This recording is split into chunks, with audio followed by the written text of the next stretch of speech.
382. This hour of News Talk STL is brought to you by Stifel, serving investors for over 130 years.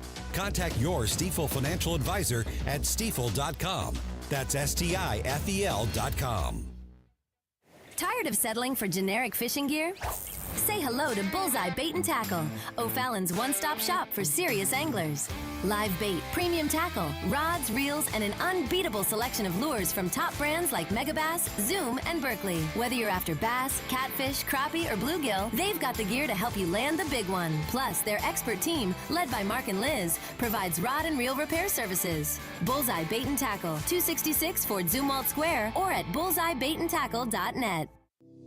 Dr. Randy Tobler here, and I know that when you're looking for a dentist, you have to make sure you choose a dental practice that's compatible with you and the needs of your family. Well, I'd like to tell you about my dentist, Dr. Dan Cusimano, and his partner, Megan Dwyer, and their team at Advanced Dentistry at St. Charles. The great team at Advanced Dentistry of St. Charles can accommodate all of your cosmetic and restorative needs because their passion is general dentistry. Implants, crowns, bridges, even dentures. That what you need the most is what they'll provide in a personalized, focused way. And they can provide therapeutic and cosmetic options like Botox and dermal fillers. Get to know them and all they have to offer by calling 636-978-0226 or visit them on the web at advanceddentistrynow.com. That's Dr. Daniel Cusimano and Dr. Megan Dwyer at Advanced Dentistry of St. Charles. That's Advanced Dentistry Now, 636-978-0226. Or visit them on the web at advanceddentistrynow.com.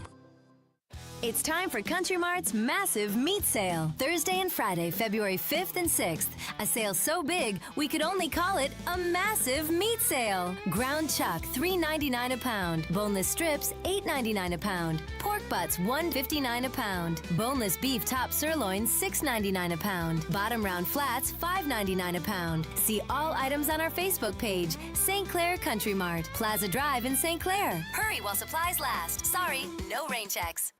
From the Michaels Flooring Outlet Weather Center. Well, the sun's breaking out, but it's a cool day. The normal high is in the mid-70s, and we're only going to make it into the low 60s today on a northwest breeze, but a dry day, so that's good. It's going to be cold tonight, lows in the 40s, a little warmer, but still below normal tomorrow, mid-60s, maybe 66 degrees in the afternoon, and it does look dry, but we do have a chance for showers and storms again on Friday. In the first alert for Weather Center, I'm meteorologist Kent Earhart. This hour of Colombo Company brought to you by Gutter Pros. Water goes where we tell it. Call 314-656-7195 or visit them at gutterpros.com.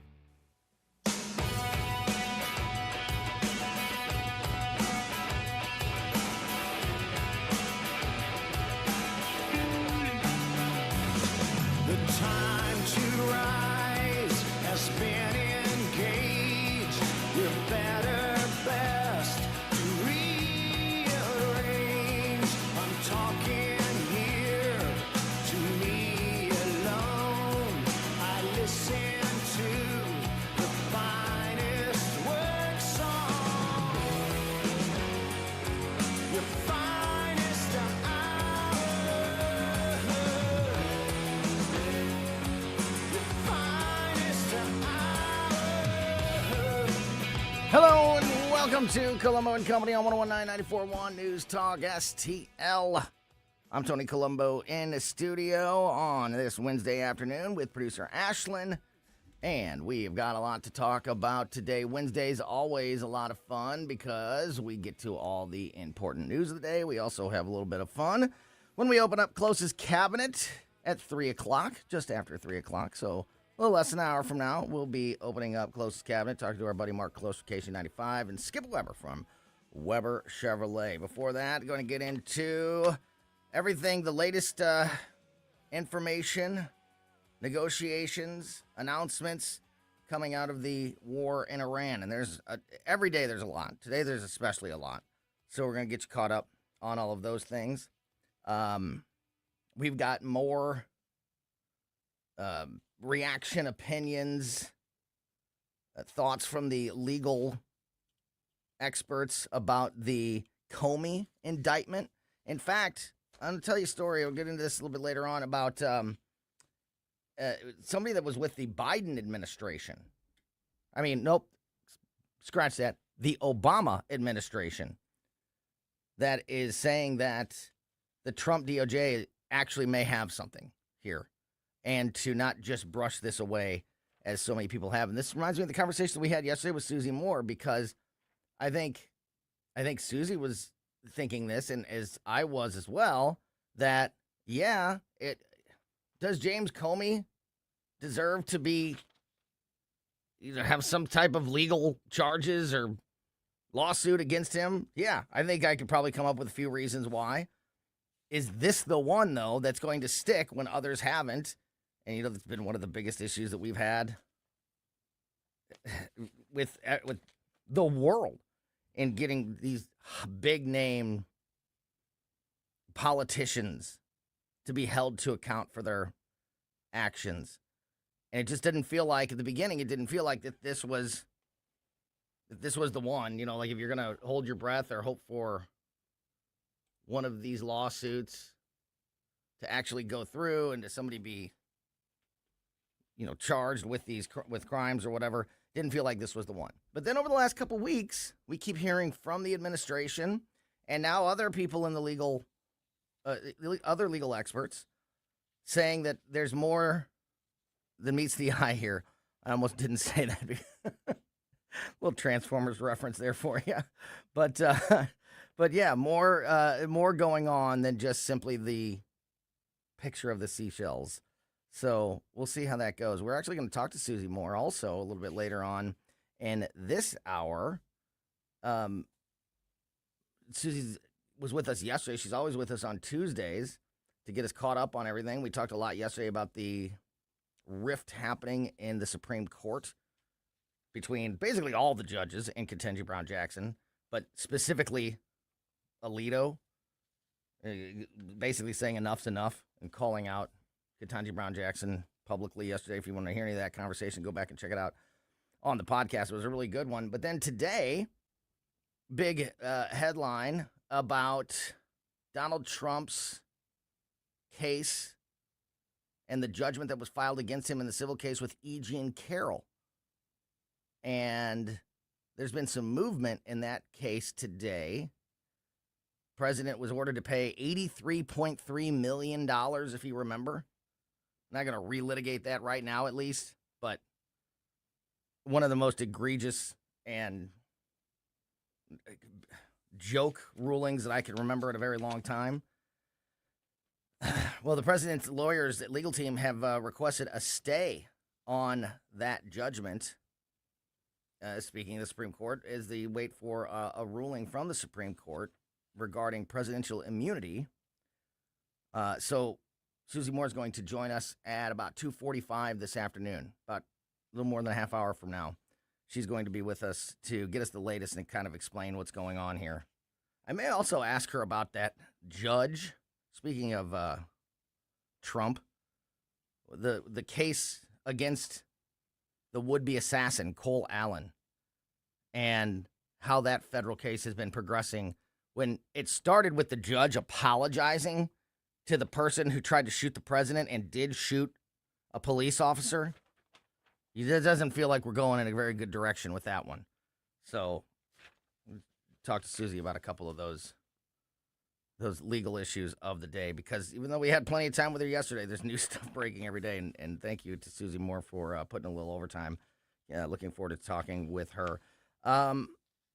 Also today, speaking of the DOJ, speaking of lawsuits, the DOJ is suing the state or the city of Denver, Colorado, over a ban on assault weapons. The 2A person in me wants to keep a close eye on this story, and I'll get you up to speed on that as we go through the afternoon. And the filibuster is back in the news, being debated by politicians, and the division that is happening in the Republican Party surrounding that. Back in the news today after Donald Trump on Truth Social called out Republicans, saying you can't stand the Republicans that have blocked the move to eliminate the filibuster. So we'll get into all of those stories and more as we roll through the afternoon. And on Wednesdays, not only do we have a little fun when we open up Klose's Kabinet at 3 o'clock, but we also go live to Jeff City, and we'll do that in less than 10 minutes from now. Actually, just about 5 minutes from now. We'll go live to Jeff City and talk to our Missouri political insider, Rodney Boyd. Is it Friday? Yeah, Friday marks 1 week left in the 2026 Missouri legislative session. So we've got the income tax issue resolved. It's going to be on the ballot later this year. Still not sure if it's going to be on in August or November. Rodney may know. That's been finalized yet. We'll ask him about that. So we have that. We have, I think, the budget completed, or very near at least. Those were the two things that they were trying to get across the finish line here over the last couple weeks. Now that that is complete, is, 9 days enough time to do anything else? Will there be any more action? Is there already anything happening, more news coming out of the state capitol? We'll find out when we talk to Rodney Boyd in a few moments. And also, this is going to be a whole lot of fun, and I think a more recurring conversation on the show. It's been a while, but this afternoon, we're also going to check in with America's favorite liberal, Keith Antone, St. Louis City Democratic political strategist, the great Keith Antone, who I always have a lot of fun talking with, but don't necessarily always agree, or even very much ever agree with Keith. But I'm here for the debate. I'm here for the conversation. I think they're important ones to be had. And so we're going to be joined by America's favorite liberal, Keith Antone, in the 3 o'clock hour, right around 3:40 this afternoon. I told you it's a packed show. Before we get Rodney on the line and switch to the local updates, the statewide updates, here let's get to the latest happening in Iran. Donald Trump hailed a tentative peace deal in the works with Iran, with the caveat that in-person truce signings remain too far off. Quote, assuming Iran agrees to give what has been agreed to, which is perhaps a big assumption, the already legendary Epic Fury will be at an end, and the highly effective blockade will allow the Hormuz Strait to be, all caps, open to all, including Iran, Trump wrote today on Truth Social. He went on to say, quote, if they don't agree, the bombing starts, and it will be, sadly, at a much higher level and intensity than was before. Shortly after making that post, Trump told various media outlets, quote, I don't think there should be any imminent plans to make a trip to the Middle East for any long-time peace deal talks or denuclearization signing. It's too far off. Reportedly also talking to the New York Post this morning, he said, no, it's too much. Trump has long panned his peace negotiations, getting on a long trek to the Middle East for merely exchanging ceasefire or peace proposals, repeating many times in the past few weeks that talks with him and his administration can be done has he said this word? Telephonetically? For now. He said, quote, I think we'll do it over the phone. So Trump saying that basically that there has been some progress, and apparently Iran has agreed to some things that they have not agreed to in the past. So this would be, theoretically, a step in the right direction. But I think the president makes a good point here, as funny as that was, and as weird to read as that was, that he's not going to get on a plane and go to the Middle East with everything happening over here in the United States just to be just to be led along and not have a major agreement of peace or ceasefire to sign. And he said that we're definitely not there yet. So this is a step in the right direction, but he said, we're too far off from the idea of, which is interesting because it's something to kind of look for, going forward in the future.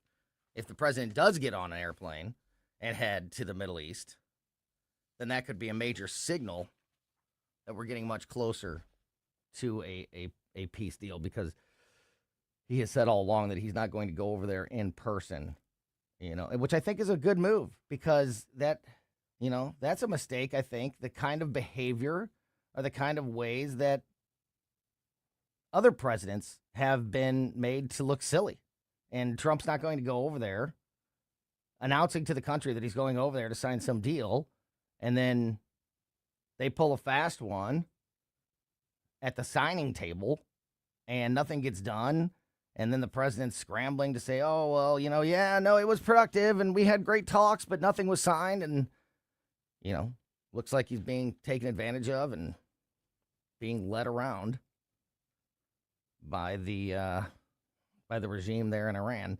And he's not allowing that to happen. So that's something to look forward to going forward. If he does head over to the Middle East, that would be, I think, a really good sign that they are very serious about signing something.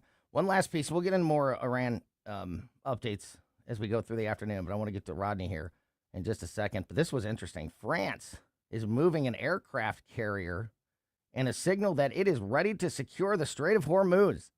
Well, welcome to the party, France. Where have you been? The office of French President Emmanuel Macron announced today that the country's only aircraft carrier is heading toward the southern Red Sea ahead of a possible mission to reopen the Strait of Hormuz. So there you go. France finally deciding that they're going to join the team. That's got to mean something, right?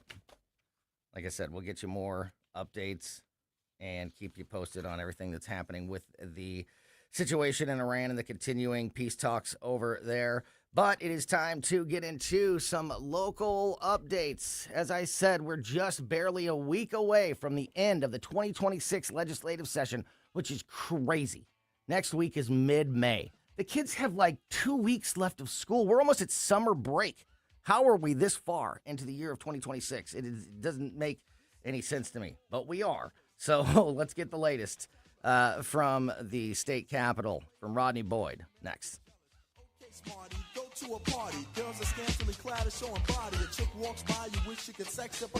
Made in St. Louis for St. Louis.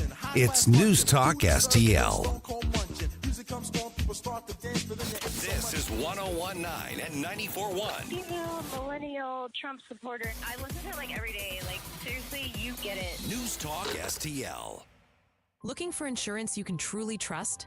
Since 1986, Bauer Insurance Agency has been protecting families and businesses across Missouri and Illinois. Owner Cindy Blanton doesn't just offer one quote. She shops all the top carriers like Progressive, Travelers, Safeco, and more to find you the best rates. Whether it's your home, auto, toys, or business, we've got you covered. Visit us at Mid-Rivers Mall in St. Peters or call 636-812-2001. Bauer Insurance Agency, the company that protects, the name you can trust.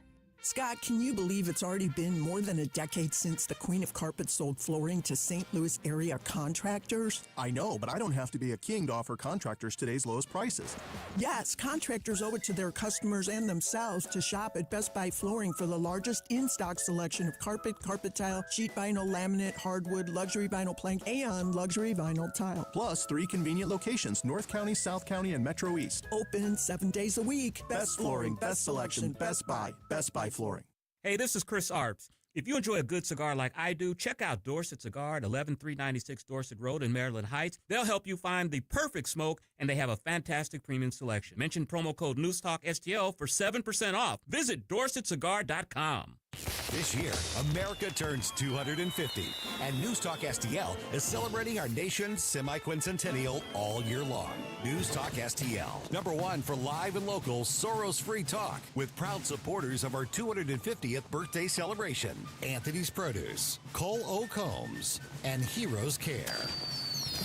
250 years strong, and we're just getting started. 101.9 and 94.1 News Talk STL. Democracy is loud, and on Tuesday, June 2nd, you can be right in the middle of it. News Talk STL is bringing the St. Charles County Executive Primary Debate to Lindenwood University in St. Charles at the J. Scheidegger Center for the Arts. No reservations, no tickets, just show up. Can't make it in person? Catch every word live on News Talk STL from 7 to 8:30 p.m. The St. Charles County Executive Primary Debate on June 2nd. Brought to you by the St. Charles County Republican Central Committee, Mid-Rivers News Magazine, Lewis and Clark's Pachyderms Club, and the Hammond Institute for Free Enterprise at Lindenwood University. Tim Jones and Chris Arps in the afternoon. Democrats say the Supreme Court has severely weakened the 1965 Voting Rights Act in Louisiana versus Calais. We'll get Zach Smith's thoughts on it at 4:20. Tim Jones and Chris Arps. Weekdays at 4 on News Talk STL.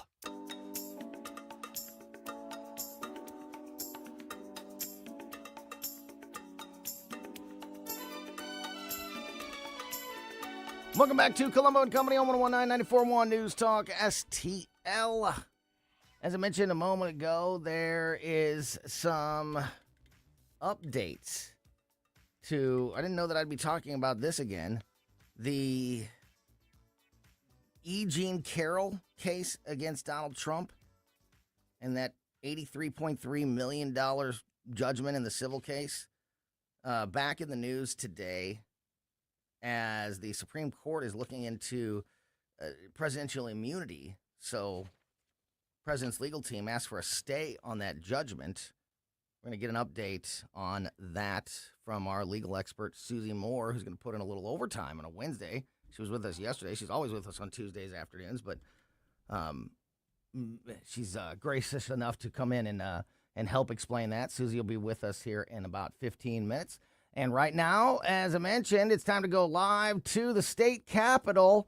Rodney, I was just saying, hey, how are we? Next week is the end of the session. It's the middle of May, a week from Friday. The kids have like 2 weeks left in the school year. We're at summer. We're at the end of the session. A summer break for the kids is right around the corner. How has this where has 2026 gone? How have we gone this far into the year? It just doesn't seem possible, does it?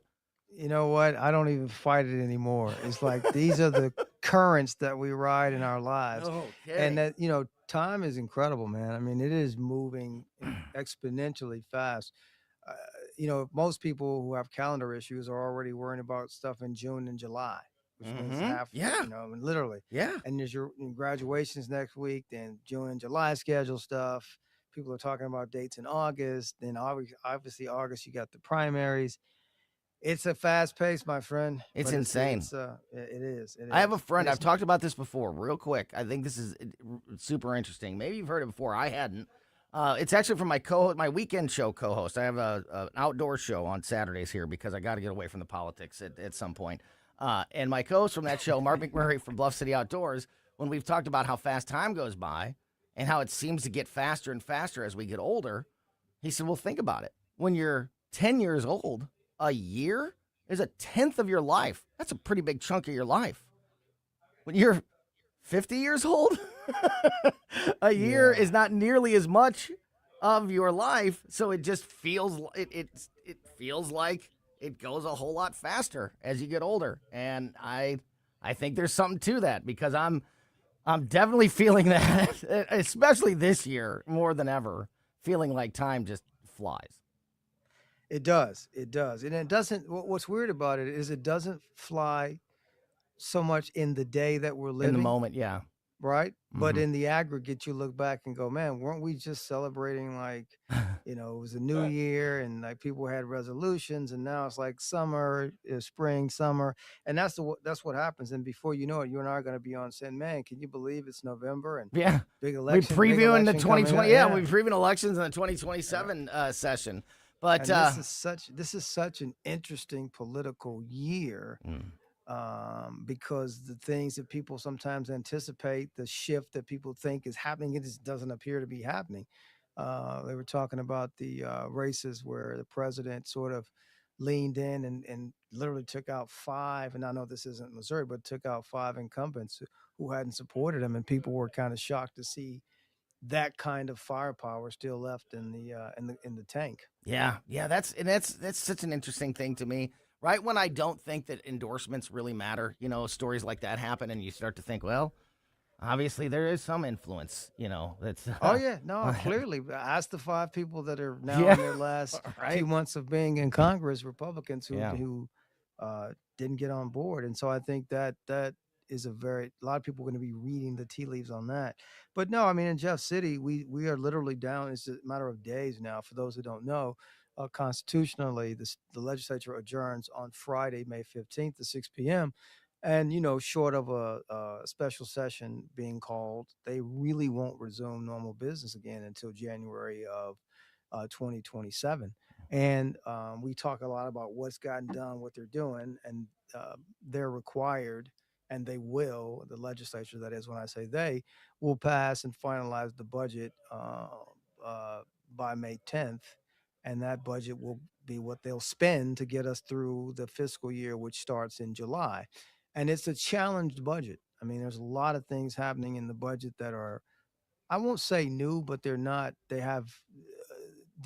challenging the paradigm of how things get done. And the biggest challenge is we've just got less money. I mean, there's no fancy way to say it. The governor started out talking about a potential or recommending a $600 million cut out of, people talk about the budget being 53, 54 billion, but you gotta understand one reality. Only about 15 billion of that is controlled by the legislature's ability to spend. And how much? Sounds like a lot.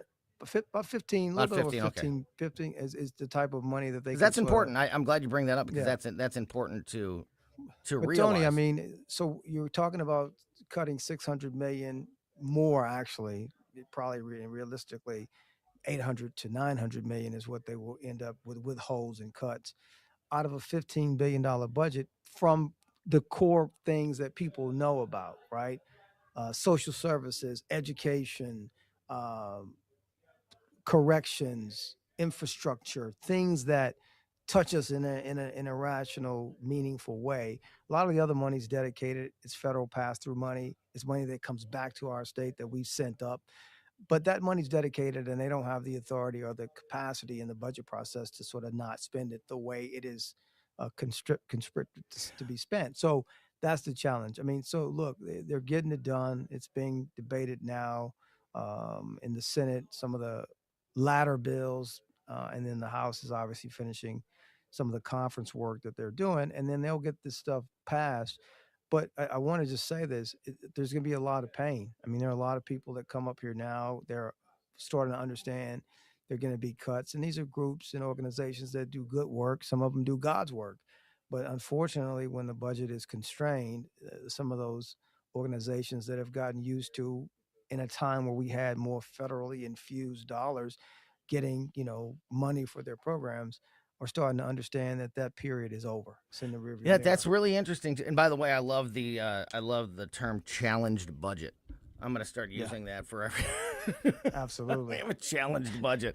We have a challenged budget in the Colombo household, let alone the state of Missouri.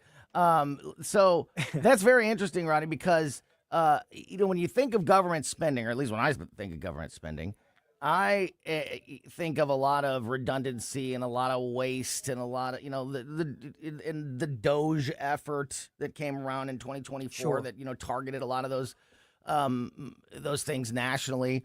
And 600. I'm not trying to wave away $600 million. That's a lot of money, especially when you're talking about taking it out of 15 billion, not the 54 billion, which is why I asked you about that number, because I think that's really important to think about.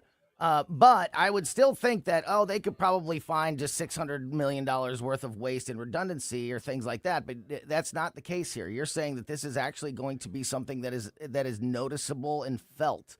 No, listen, it already is. There are organizations across the state, all 114 counties to some degree, that are going to be impacted by the budget cuts from this session. But listen, but it's the beginning of the pain. And what I mean by that is when we get into the budget cycle next year, right, for the next fiscal year, there's probably going to be $1 billion cut out of that 15 billion. $1 billion, or B with a B. Yeah. So I think and we haven't really had this kind of realistic austerity probably in the last 25 years. And is there a specific area, Rodney, that is getting particularly hit hard, or is it kind of across the board on several different areas? The way the General Assembly has done this, and the way the governor's recommendation is to spread the pain, right? Just spread the pain across education, spread the pain, higher ed, spread it across social services, spread it across all of these areas so that there's not one sort of devastating cut to one particular sector. And that's why it's so broad, so broadly felt. And the, I guess the real trauma is for about 8 years, maybe 10, our state budget was infused with a lot of federal money going back to the 2016 to the CARES Act money, dealing with the Biden administration's funding, whether it was ARPA to cities or infrastructure. And when you get those kinds of billions of dollars coming in, it sort of allows you to spend money that is not um, real in terms of it's not a dedicated ongoing stream or source of funding. And that's what we're really, for the first time in a long time, dealing with this year, and we'll be dealing with in the budgets to come. I mean, I've heard members who are terming out saying, I'm not a big fan of term limits, but these are specifically members that served on the budget and the probes committees are saying, look, some ways I'm glad I'm not going to be here. I'm glad to be gone. Because people will not accept the reality that I would have to tell them that even for some of the best ideas that are brought into the building, there's just not the resources, right? Well, you know what? Good for Missouri because, Rodney, as tough as this can be, this is the thing that politicians across the country, in D.C. and other states everywhere, that they just seem incapable of ever actually making meaningful cuts, even if it's painful.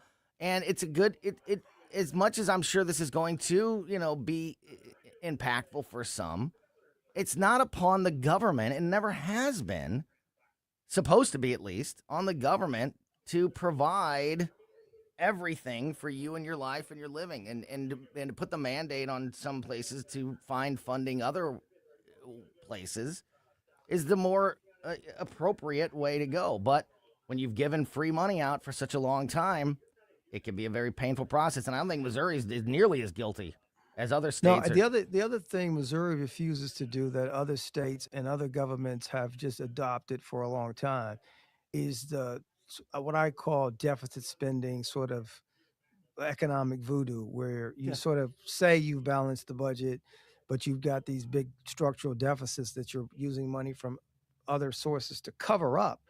And, other states, I don't want to call them out, do that. And then ultimately it catches up with them, or their bond rating is not whatever. And Missouri on the budget, and, as painful as this is, it's one of the few areas where you see, for example, the budget will pass, and it'll pass with the cuts and the challenges and all the things we've discussed, but it'll be bipartisan. So you have 34 senators, and I'll tell you, you'll probably have 32, if not 34 senators that will vote for the budget with all of the things we just discussed, right? So in a very bipartisan way, what Missouri does on the budget is probably one of the most fiscally responsible, although painful, processes that I've seen across the country. A lot of other legislative bodies and executives play games, and you see it and people say, well, wait a minute, how is it that we have this big deficit but we just passed a balanced budget? And I don't even want to talk about Washington, D.C. I mean, we have not even come anywhere near to having a balanced budget that is responsible and austere in our nation's capital in our adult lifetime. So, it's tough. I know people won't, there's a lot of pain. They did in the 90s briefly, remember, during Clinton, with Clinton and Newt Gingrich, but it was a blip. But I got to tell you, there's probably 40% of the people listening to your show that were either babies in the 90s. You're right. Or were born in the 2000s. Like for you and I. There you go, that time thing again, flying by. The 90s. Yeah. Oh, you mean, so someone would say, oh, you mean 40 years ago? You know what I mean? Literally. Like, oh, don't even. That's crazy. Yeah, I know. So that's the challenge. But look, there are, the budget will get done. It'll be done in time. And then there'll be a lot of pain because I'm seeing people in the building now up here trying to make their case in these last few days for why the cuts that are coming will be devastating for what they do. Got it. More to come on so that. They're still trying to make their case, at least here in the last second. Has it been, when will it be, when will this budget be finalized? Rodney? I will tell you the budget will be finalized by May 10th, but the budget itself is already done. So the people that are coming up now are just taking one more shot at, hey, we see we're not going to get this money, but we want to tell you one more time before you finally pass what this will mean, right? and that's what's happening. Yeah. I see people in the halls, and I respect them for that, but realities are going to give way to realities. You mentioned the Colombo household budget. No matter how you look at it, the math is the math, Yeah, right? right. And so we end up having to live within the math. And like I said, this is a new normal that has not been yet appreciated by a lot of folks who've been getting a lot of money from the state over the last 10 years. But there have been a few things that have passed, some structural things, some governance things locally, restructuring organizations for efficiency, some law enforcement stuff. And then we've still, you've got the tax issue, which is a big one. Yeah. Right? Restructuring the tax issue, which has made it through both chambers, and the governor now has to make his decision. Have we as to heard any when- more on that, Rodney? We got a couple minutes left here with Rodney Boyd, Missouri Political Insider. Yeah, is there? Do we? We haven't heard a final decision. Haven't heard, okay. There's a lot of people pushing for August, right? Which means folks, Which is interesting to me. Why is the what's the? I don't have the campaign experience, but there are statisticians, data folks, people who analyze voting trends and patterns, and so there's a growing group, I think, of folks that are saying August makes more sense than November. That's really and interesting. That is for your listeners to put the question before the voters as to whether or not we want to eliminate the income tax, which has been the only model that we've had in Missouri for generating revenue in terms of a tax structure. And there's a question about, should we abandon that model, give the legislature the authority and the capacity to come back next session and start the process to shift Missouri to a no income tax state, which means you'll have to feed the beast through other mechanisms like sales and use and other taxes and fees, which is what's done. And I was looking this up. We're bordered by 8 states. I think 7 of maybe there's a bunch of them that have no taxes, no income taxes. Forgive me, no income taxes. And they use other methods to generate revenue for the state. Tennessee, Texas, Kansas, or come to mind. And these are states that don't have an income tax. And so that gets to this conversation about the future of competition, competing for businesses, for lives, for bodies, for growth. The ship is kind of at least sailed in terms of that question will be put before the Missouri voters. Yeah, which is great. We will all eagerly await the response, right? Yeah, absolutely. And if it's August, you really have it's a sprint to that question, right? Yeah. It's a summer sprint, because I tell you, in my household, we're doing a lot of stuff in summer from camps and this and that. We're politically minded folks, but we're not paying that much attention. So how you would educate people on this significant issue, I hope the experts and the folks are thinking about that, because we're all over town, all over the country doing camps and sporting events with our kids. And then we'll come back in August and think about going to school. But that's the big question now. When will we have the opportunity as Missourians to make that choice to stay with the current income tax, or to reject it and authorize the legislature and to create a new framework for how we fund our state? It's one of the biggest questions of our lifetime. Yeah. And we're almost out of time, Rodney, but real quick, it seems like usually, maybe I'm wrong, but I feel like usually in this last couple times that we talked during the end of the session, it's like crazy time. And they're like trying to get all this stuff done at the last second. It feels like we actually got these things done.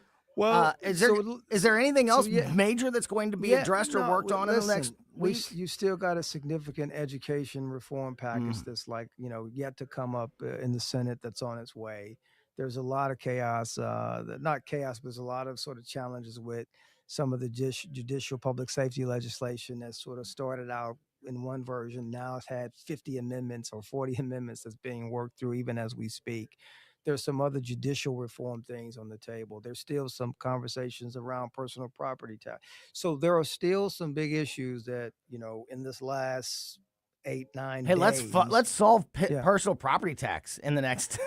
there's going to be a couple of pushes on personal property taxes. That would be great. I had a business owner in here, one of our contributors who's a business has a couple small businesses, and he's been saying all year, I love that we're talking about income taxes, but personal property taxes is where we need to be focused. So I know there's lots of... And remember, on the personal property tax, it doesn't break down across the partisan divide. It's a convoluted conversation, right? There are some folks on both sides that say yay, some that say no, and some that say we got to get it right.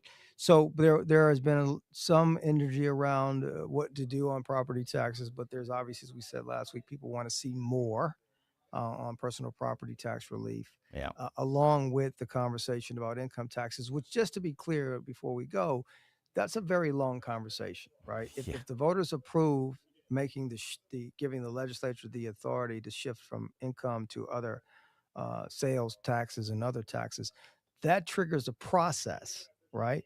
Where you come back to Jeff City and you figure it out. And I will tell you that once, if and when that process begins, there will be a lot of voices in this building next year trying to make sure that whatever we shift to, people are heard on how it will impact them. So it will be a very significant and a very methodical process. It won't be we're not switching from one to the other without a whole lot of input, process, and legislative action before we go from the income tax to whatever sales tax model ultimately we might shift to.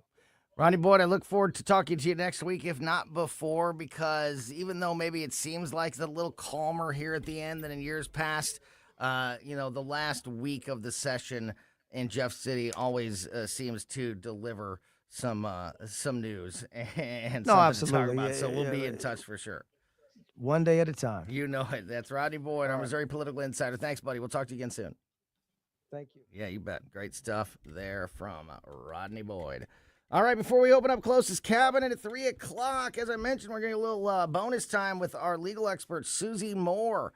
Donald Trump's lawyers are requesting a stay on the $83.3 million judgment in the civil case with E. Jean Carroll against the president.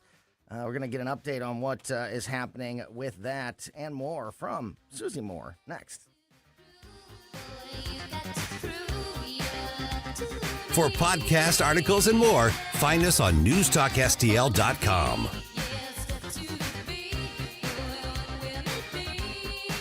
All the information I need on the drive to work. Mike Ferguson in the morning. I keep it on throughout the day, whether it's local, national, or something big that's happening overseas. News, analysis, and opinion. St. Louis is #1 for conservative talk. News Talk STL.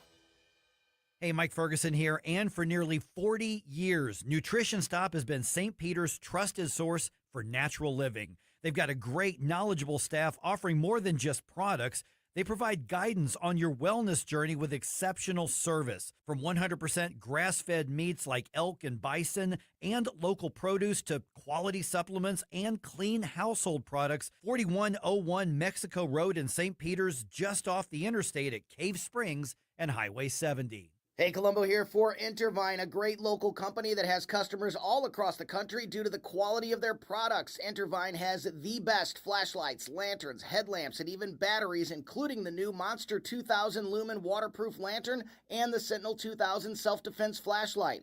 Our home and vehicles are full of great Intervine products, and right now you can shop their website and get 25% off your entire purchase just by using my name, Tony, as your promo code. That's promo code Tony at Intervine.com. This hour of Colombo and Company brought to you by Gutter Pros. Water goes where we tell it. Call 314-656-7195 or visit them at gutterpros.com.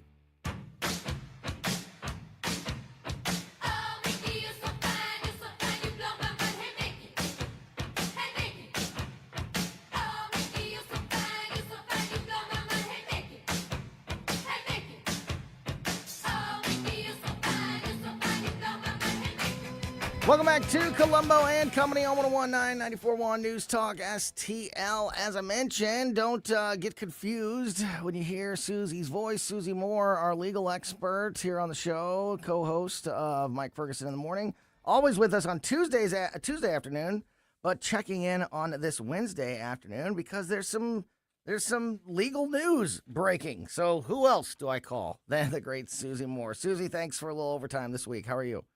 I'm good, Tony. No problem. So let's dive right in here. I didn't expect to see this story, this case back in the news, so it kind of caught me off guard this afternoon when I saw this headline. But President Trump's lawyers are requesting a stay of the $83.3 million judgment in the E. Jean Carroll defamation case while he seeks Supreme Court review on the grounds of presidential immunity. according to filings that were just put into place late last night.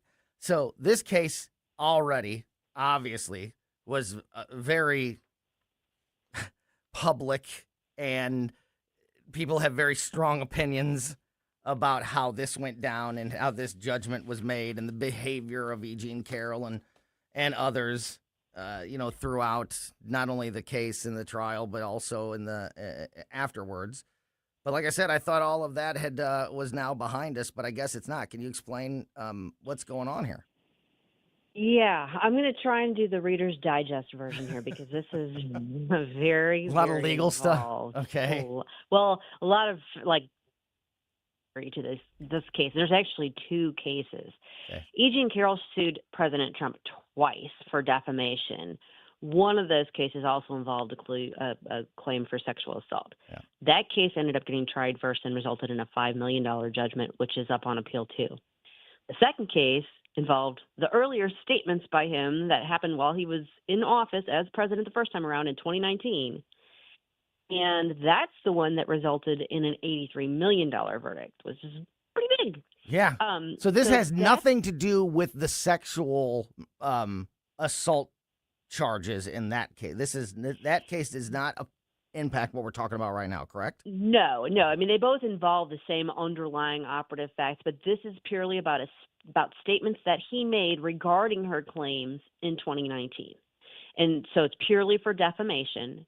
And so this is one where his attorneys have raised the issue that because these were statements made while he was in office as president, he was entitled to immunity or a certain degree of immunity from civil prosecution, and therefore the case should never have gone forward. And the district court and the appellate court so far have not been in his favor on that issue. But what his team is asking the appellate court now is, okay, before you issue your mandate, your final judgment, basically, in this case, which would then mean that the $83 million, which is sitting there as part of a bond with the court, it's not in E. Jean Carroll's hand right now, what could be collected on and could. So they're saying before you issue that, will you stay that and let us go ahead and finalize our appeal up to the Supreme Court? So that's what they're asking is, hold on issuing the final judgment so that the judgment doesn't become due, basically, while we take this up with the Supreme Court. Is there a prevalent belief in the legal community, one way or the other, on that immunity, whether or not a president has it or not, or is it one of those sort of famous law school questions that could be debated kind of either way on whether or not presidential immunity would exist at all, really, or specifically in a case like this? Oh, it's a law school question, and it's one of those where if I were a law school professor, I would have an entire class just on this is against Donald Trump, because they're fascinating study in this issue. Now, before the Supreme Court issued its immunity ruling in 2024, there was sort of a generalized understanding that most legal experts would kind of agree on in terms of what was and wasn't, part of the immunity for presidents. The ruling in 2024 really grew out of one of the criminal cases against him. That kind of reset the stage. And so at that point, all the stuff that was already kind of underway, his team was like, well, wait a second. Now we've got this Supreme Court case that kind of says he's got pretty broad immunity, and you didn't really take that into consideration at all when this was, being litigated. So you need to take another look at it. So we're still wrangling over that, 2 years plus later, and will be for some time. And did you say that both of these cases, also the defamation case and the sexual assault case, outside of all of this, are they both still under appeal as well? They are. Neither one of them is final. And they're both defamation cases. It's just the one with the smaller judgment also involved. Because that involved statements he made in 2022 when he wasn't president anymore. Just not to go off on a tangent. But yeah, they both are still. The first one, the one with the smaller judgment, is actually up before the Supreme Court right now. There's a petition for, before the Supreme Court. The Supreme Court hasn't ruled on whether it'll take the case up or not. And then this one would follow along. But they involve two different time periods. One is while he was president and one is while he wasn't. So they're sort of separate issues, even though they involve the same underlying. Sure. But I mean, with the immunity thing, that only comes into play when he's There's even president. more, though. Like, there's an issue about whether or not the case against him. Well, I'm not going to get into it. Well, was it even valid? Well, because the reason I asked about the appeal thing is because I'm a little surprised. I know there's plenty of litigation against the president. There's tons and tons. I'm not saying there should be more, but I'm a little surprised that there hasn't been more, because I would think that something like this would open up the floodgates when you have somebody like E. Jean Carroll, who, in my opinion, proved nothing and seemed to be very fraudulent with her accusations and to get away with, nearly $100 million potentially out of this. You would think it would open the floodgates for others to do so, but maybe everybody's waiting to see how these appeals play out before they do that. You would think. Now, I mean, keep in mind those decisions and rulings came down shortly before he was reelected, and now he is a sitting president. So there are maybe people who are waiting until he is no longer president to move forward with their cases because of the presidential immunity situation. I mean, one thing that is clear is you can't proceed with a civil lawsuit against a president personally while he is in office, even if you do have a valid claim against him. That is for good reason. I mean, you do not want, he's already got enough he's got to deal with. You don't want a sitting president to have to be fending off. And there's going to be tons of frivolous suits, even if there are some that are legitimate. Yeah, absolutely. Absolutely. Susie, we only have a couple minutes left here, but real quick, I didn't get a chance to ask you about this yesterday. I talked about this on Monday. The federal judge in D.C., that this week apologized to Cole Allen, the would-be Trump assassin, in court about the way he had been treated and how he had been put on suicide watch, because all the protocols were in place for him to be put on suicide watch, which means he's in solitary confinement, basically. And the judge was like, "I'm sorry the way you've been treated. We're going to get you a window. We're going to get you all these other things. And let me just what a way to start the case of a guy who tried to shoot the president and did shoot a cop in the chest." Is there anything else going on with that case yet? And just your thoughts on the behavior of the judge as that case got underway? A couple things going on. First of all, that case is no longer with that judge because a grand jury has now indicted. This is Cole Allen we're talking about. Yes, the grand jury has now indicted him. So it is now it gets bumped up to regular district court level. So it gets moved to a different judge. That particular judge, a magistrate judge, he's joke. Actually, well, what words are you looking for? No. What I was sorry. saying is he's actually made similar comments. He actually made similar comments to some of the J6 defendants. And the reason is because of a beef with the Department of Corrections and the fact that the conditions at the D.C. jail actually are really, really crappy. But in the context of somebody who just attempted to assassinate the president and his cabinet, it doesn't land well. And that's completely understandable. And I think there would be a way for the judge to acknowledge that there might be issues with the overall conditions without making it sound like he's saying, "Oh, Mr. Would-be assassin, I'm so sorry." Yeah. Which is how it came across. It absolutely came across. He actually went on a rant about J6 and how the J6 people weren't even treated this poorly. And, I mean, it's just like, what are we talking about? This guy just shot a cop in the chest and tried to kill the president. His beef really is with the Department of Corrections more than anything else, but it comes off really, really bad and really wrong, and I totally get why people are upset about it. But the good news is this. That judge has no more say in that case. It is now at a federal judge, before a federal judge. And we won't really be hearing more from him on that case. That's good. That is very, very good news. Susie Moore, great stuff. Thank you so much for a little overtime here on a Wednesday afternoon and keeping us appraised and up to speed on all these important issues. Really appreciate your time. Have a great rest of your day. You are welcome. Have a great day. Yeah, you too. Susie Moore from Red State, redstate.com. You can read her articles there every day. And, of course, every morning, 5:30 a.m., with Mike Ferguson in the morning here on News Talk STL.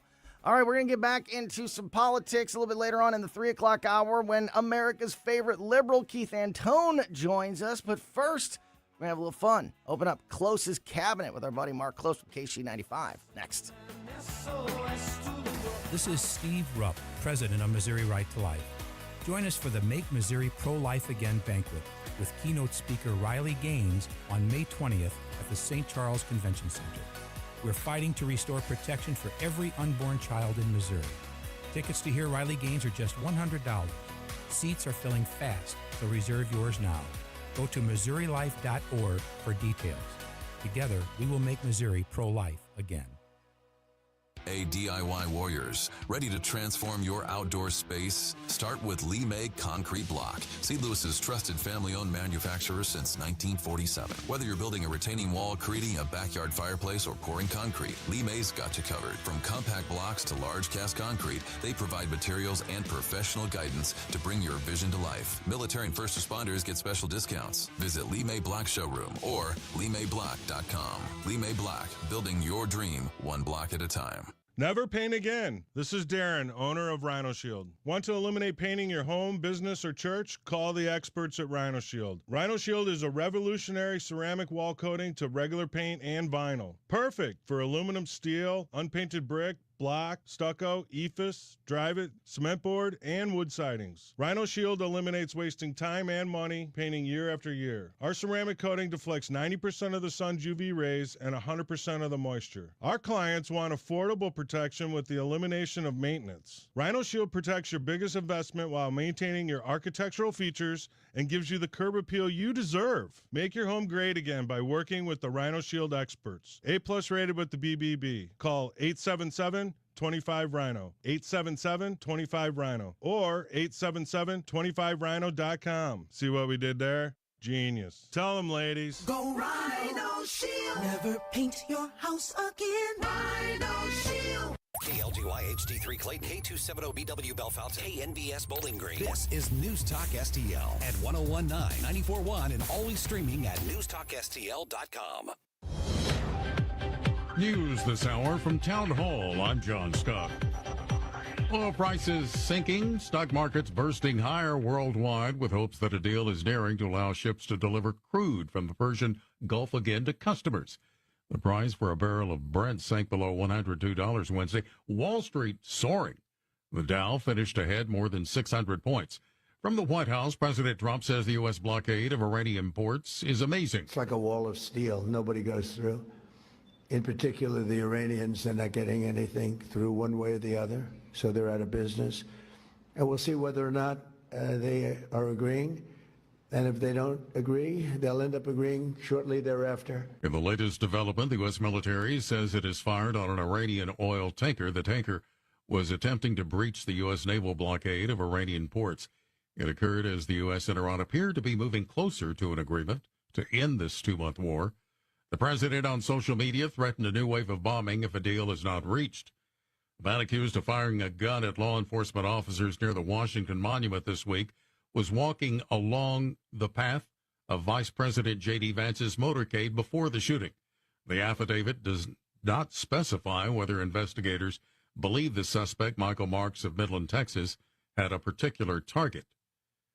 TV pioneer Ted Turner has died. CNN founder Ted Turner has died at 87, according to his company. The pioneer behind cable news transformed an obscure Atlanta television station into the first 24-hour all-news TV network. Turner was a philanthropist, owned sports teams, was a champion yacht racer, and had once been married to actor Jane Fonda, who had said this about him. Funny and outrageous. In later years, he was slowed by Lewy body dementia. President Trump called him one of the all-time greats. I'm Julie Walker. More on these stories from townhall.com. The following is not an actor, but a real-life story from Trinity Debt Management. Hi, my name's Neil. I have some advice for you if you've been trying to break free from credit card debt.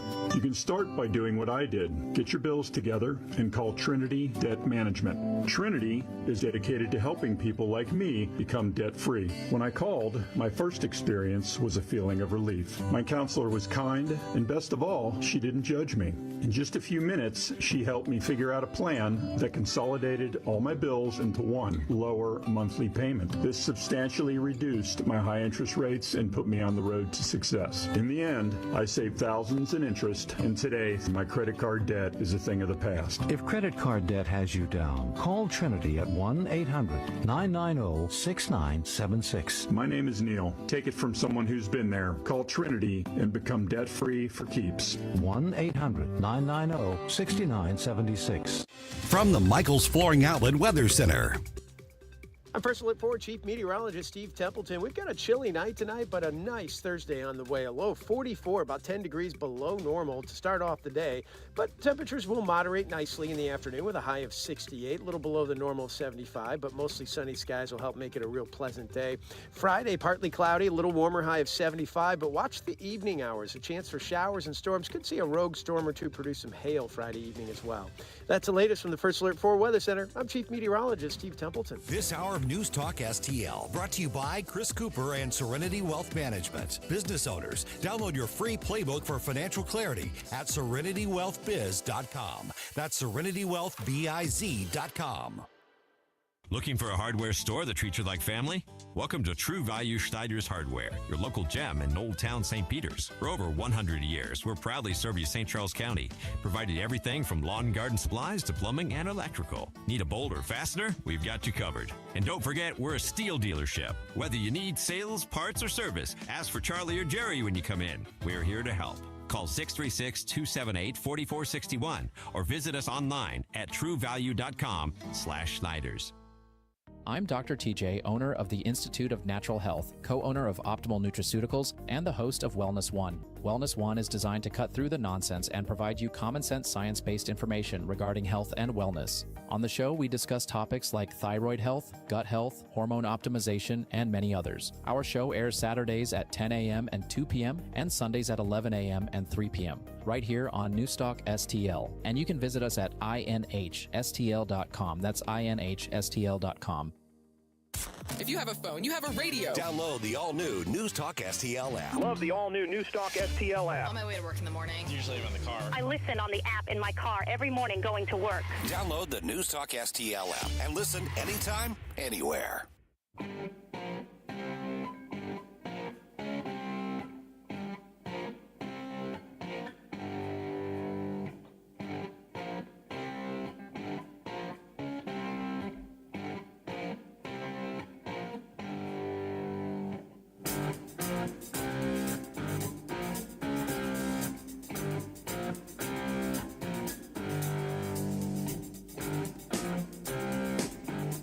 You just can't help but let it go.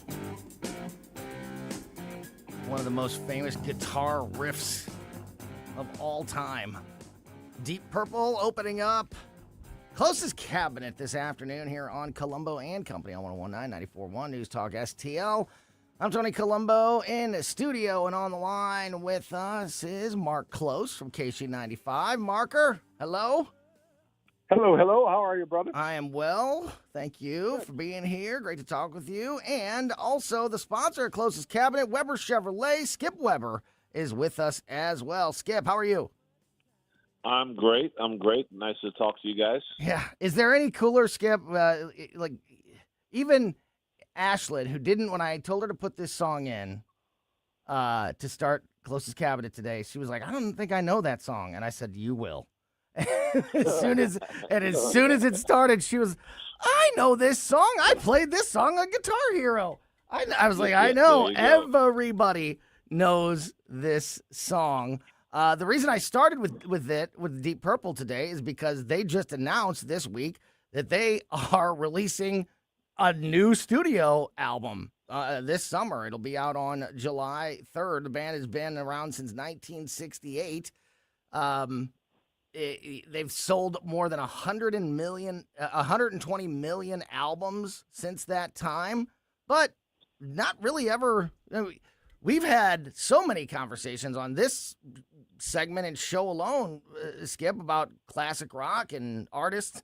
I don't think we've ever mentioned Deep Purple. So no, we really haven't. You know, I'd be interested to see what the lineup is because they've changed the lineup so many times, and the core of the great the greatest lineup when they had their biggest hits was Richie Blackmore and John Lord and a couple other guys, and if those guys are in it again, then I would be really. It could be something. Yeah, I'm not saying that I wouldn't be anyway. It's always something to check out, but if somehow some guy that played drums for him in 1978 managed to legally keep the name and everybody else is new, right? Then it could be good, it could be bad, but it's not really Deep Purple. Yeah, Margaret, what do you think about Deep Purple? With their place in history? I mean, look, we've talked about it before. I'd rather have one big, huge hit that everybody knows than, if I was a musician, than nothing. So maybe they haven't gotten their due. Maybe they have. But you can't deny that just Smoke on the Water alone, will always keep them relevant and known to music fans. Right. Well, first things, we got to straighten things out first of all. Yeah. You guys seem to be a little confused. There's a neighbor's car starting. I believe it's a Chevrolet. Ian Pace is the original drummer with Deep Purple, and he is still with them. And as we know, there you go. Wow, the drummer is the most important part of the band. Without a good drummer, well, of course, stay home. Don't even bother. I doubt Richie Blackmore. Richie Blackmore hasn't been part of the band for 35 or 40 years. He had Richie. Well, I think he dabbled with them. I think he dabbled and toured with them in the 80s at some point and wanted to do it. But but I don't even know if they recorded an album under him. But right. Right. But that was when they were best. Ian Gillan on vocals. Right. Ian Pace. I did not know Ian Pace has always been there. Yeah, I think John Lord. Did John Lord pass away? He might not have. I think he might have.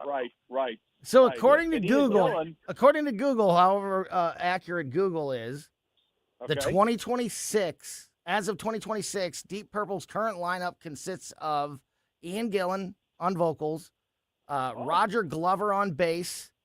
Two great ones, yeah. Ian, how did you say that drummer's name? Ian Pace? Yeah. Pace. It's spelled weird, but Pace. Ian Pace on drums, and keyboardist Don Airy, and guitarist Simon McBride. That is the lineup list. 3/5 of the classic lineup. I think that might be. I would be excited to hear that album. Yeah. Because the voice of Ian Gillan's voice, that's there, and Richie Blackmore is probably in the top 15, maybe top 10 guitarists. If you really dig into it, not everybody knows that, but a lot of the real good guitar players would say that. So his guitar work is great, but you don't necessarily need it to have a good album if you have a good singer. And if you have a good drummer, I don't know if you know this, but if you have a good drummer, you got a good group. I heard that somewhere. I've heard that before. You know what? I will. Where I heard that? Where did I hear that? I will say this. Gillan, go ahead, Mark. Ian Gillan was the voice of Jesus Christ Superstar. That's correct. Yeah. The Jesus Christ Superstar soundtrack, which is one of the best soundtracks of all time. Andrew Lloyd Webber, and it was just every song on there is great. There were a bunch of studio players on that album, but Ian Gillan's got a great voice. So, like Skip was saying, you get 3/5 of the band, and the Don Airy guy, I believe, I think he's been with them like 30 or 35 years. So that's a pretty good lineup. Yeah, absolutely. And Tony, you say that they had the one hit. I mean, that's what's survived now. But if you look at if you were a fan of classic rock, say in the late 70s, early 80s, you had Highway Star, you had Hush, you had My Woman from Tokyo. Those are all super hits that were big time popular when they came out, and there's more than that even. Mm-hmm. Space Truckin'. I mean, they had a lot of songs. It's just one that has lasted. Yeah, and I meant that I love the song "Hush," by the way, and yeah, you're right. They have more than "Smoke on the Water," but I was just saying that song, that guitar riff, is as iconic as literally anything. If you could touch that air with anything you've ever done, get that high, that's something that very few bands do. Whether they have a lengthy list of hits or not. I mean, that's a pretty impressive accolade to have, just a song that is that well known. What do you think? What do you think, Mark? Do they deserve to be in the Hall of Fame? Oh, absolutely. Yeah. Absolutely. Yeah. Hey, for if sure. Grandmaster, obviously Grand they're not. Yeah. Yeah. Let's not even go. Yeah. Let's not get into that conversation. You know Dolly what's Parton surprising to did- me? What's surprising to me is one of the most insulting things the Hall of Fame has done has been to install certain songs.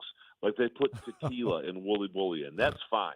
But when they put Born to Be Wild in without Steppenwolf, that's ridiculously insulting. I'm surprised they haven't put Smoke in the Water in without Deep Purple. Yeah. I'm surprised at that. Without Deep Purple. That is so Agreed. stupid. Agreed. That is so stupid. Yeah. And for the record, Skip, you brought up the Hall of Fame. I didn't. Yeah, he nodded. No, you brought it up by having the Deep Purple. Super interesting though. Deep Purple new album coming out on July 3rd, so it'll be cool to see how they sound in 2026. Can't believe how long they've. So I said one thing about Richie Blackmore and where he ranks in the guitarists, and it reminded me of something that I saw the other day, and I wanted to get your please go. No offense, Tony, but especially Mark's opinion on this, because I know he loves Clapton as much as I do, or almost as much as I do, and I've always considered Eric Clapton to be the best guitarist. And if you want to tell me Jimi Hendrix is better, I won't argue or whatever. B.B. King, but he's got to be top 3 or 4 or whatever. But I heard the other day that Rolling Stone has kicked him out of the top 10, and they now have him ranked as 35th overall in history of great guitarists. And the reason they gave it was because of his stance on COVID vaccinations. What? Yes. What He's is anti. How far has Rolling Stone fallen? How far has Rolling Stone fallen? How stupid. You keep politics out of it. Keep it out. Support the art, not the artist, and the art that Eric Clapton puts out there as a phenomenal guitar player. Supposedly the story, he got a COVID shot, got really sick, and then became anti-COVID vaccination. And some of us, I know Robert Cray, who he toured with and stuff, supposedly won't talk to him anymore either. So, but again, you got to separate the art from the artist. And Clapton, to me, why can't you have an opinion? Why can't you have an opinion, even if it's unpopular? Yeah. I mean, I can tell you right now that his opinion in this country is probably at least 50% of the people. At least. Very well could be. Very well could be. You're right. Yeah, I don't know. absolutely. I look at the talent and go from there. So that is amazing. I'm looking at. I don't know if this is their most recent list. I'm looking. I just pulled up the top guitar players of all time, Rolling Stone, but this list is a few years old. So I don't know if this is the most recent one, but already it hit. Well, I think it might be because it's Eric Clapton's 35. Is that what you said, Skip? Yeah, number 35. Yeah. Number 35. Yeah. 34 people above Eric Clapton should be ashamed of themselves, in my opinion. One of them is Jack White, which Jack White against Eric Clapton, right? Come on, right. Eddie Hazel. I don't even know who that is. I think that's Mark's neighbor that his car was just starting the other day. That's right. It's Eddie Van Hazel, I think, who it is. So yeah. You know what? You can already tell that this is an extremely political list, period. Yeah, to answer your question, Skip, they've fallen all the way to the bottom. I think that Rolling Stone is a joke. I don't know, even when I was like really into, when I was doing music radio and I was on the Point in the 90s and I was into rock and roll as much as ever. Even back then, 30 years ago, I didn't think that Rolling Stone was all it was cracked up to be, and it has plummeted, in my opinion, since then. I can't even. Yeah, I think that they are scrambling for relevance. Any chance that they get in playing they got me talking about them. Yeah, well, but I don't think you're giving them any good promotion here. But I'm looking at this, and there's like Annie Clark is number 26. It looks like they're doing their best to try to put women and other people that it looks like they're very intentionally trying to make this list different. Number 23 is two people. James Hetfield and Kirk Hammett from Metallica. Both of them. Yeah. Together. You can't even, they got to double them up. Tony, read the top 5. Who are the top 5? The top 5 are B.B. King is in there, which Jimi Hendrix, number 1. Number 2, Chuck Berry. Okay. Number 3, Jimmy Page. Number 4, Eddie Van Halen. Number 5, Jeff Beck. And can I just say this because it's important? Number 6, Sister Rosetta Tharpe. Oh, yeah. Okay. Number Get that 6. Historical go. Yeah. I know, but so there you go. Stuff. There's your Nile Rodgers is number 7. No Clapton, no Slash. B.B. King was 8. Joni Mitchell 9. Oh, my God. Are you kidding me? Yeah. Joni. Yeah. No Santana in the top 10. No. Stevie Ray Vaughan. No Stevie Ray Vaughan. No. No Clapton. Gallagher. Yeah. Like you. So yeah, it That's seems crazy. that is crazy. That is crazy. Joni Mitchell. In the top 10. In the top 10. Wow, I did not know this list existed, Skip. Man, I'm glad you brought this up because, that's... Yeah, sorry to derail the show. No, I love it. That's crazy stuff. Something about Richie Blackmore. I go, I got to, because I've been meaning to hit you with that. That is, that's crazy. This is Klose's Kabinet here on Colombo and Company. Mark Klose from KC95 is with us. The sponsor, Klose's Kabinet, Weber Chevrolet. Skip Weber is here as well. I saw this headline. We'd like to bring up funny, interesting internet viral debates and topics and things like that. And this is I think a legitimate family debate or conversation that people have. And I don't think we've ever talked about something like this on the segment before, but I believe that you guys are both going to have very strong opinions. There is a person that's gone viral on the internet because they were asking for advice about what to do when they are driving somewhere with both their girlfriend and their mother in the car. And the guy is asking, should my girlfriend give up the front seat to my mother whenever we go places together? And it's sparked this debate on who belongs. I don't even have to think about it. I kind of doubt you guys do either, that this would even be a debate, but it's gone very viral. Skip, what do you think? Is there a hierarchy? Is there a... Mom's in the front. Right? In the front. So here's how I would say. If it was my girlfriend, okay, my girlfriend would sit in the back seat, and if we had a good relationship, she'd be fine with that. Yeah. My mom would sit in the passenger. If it was my wife, I'd be sitting in the back seat, and my wife would be driving. Unfortunately, and I'd have no say in that. Can you get in the back seat, Skip? Yeah, I can get in the back seat. I can get in the back seat. I can get in the back seat of a track. I'm okay. That's true. Yeah. Mark, it's not just this, not just on this one. The mom obviously goes in the front seat before the girlfriend. But I just think that there's hierarchy, period, generationally. Now, sometimes my mom's really short and my wife is taller. And so maybe they'll my mom will insist or, something like that. Or somebody will insist no, I want to go in the back. Fine. It's better for everybody. Okay, if you guys want to work that out yourselves, that's fine. But to me, it's the matriarch, the patriarch, the older, they are in the front. Younger people in the back. That's the way I do it. What do you think, Marker? What about when you're with your wife? Yeah, she would give up the back seat. She would sit in the back over my mom. I think she would offer it at least. She would offer it at least. Yeah. And like I said, maybe they work it. Maybe they come to a different decision. But yeah, I think that they would. And if one of my kids try to sit in the front, forget about it. What did you say? Yeah. I'm sorry. I was going to say, I think you could offer it, but I think your mother would admire you more by putting your wife first, because Yeah. your wife's got to. Once you take a wife, you're taking care of her, you're supporting her, you're helping her, you're there for her for life and all that. And your mom, you don't forget about your mom. But I think a lot of women will tell you that they're proudest of their sons the way they treat their wives.